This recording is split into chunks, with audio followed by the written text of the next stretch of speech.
Orasyon sa asukal sa lugo. Diyos na buhay, iayos niyo po ang aking katawan. Pawiin ang panghihina at pababain niyo po ang mataas na asukal ng aking dugo. Sa iyong basbas ako'y lumakas. Amen. Ikasin lamang ang mga orasyon na sumusunod ng 3 beses at iihip sa isang basong tubig at inumin. Di kaya iihip mo sa iyong dibdib. Sa Torah ray puti nito perarutas, Espiritu Jakjuk Mom Sancti Crora. Espiritu Jakjuk Mom Sancti Crora.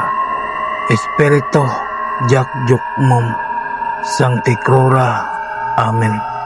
Gawin to araw-araw hanggang sa bumaba na ang asukal ng iyong dugo. Maraming salamat sa mga tao na naniniwala at tumangkilik sa mga binahagi kong kaalaman.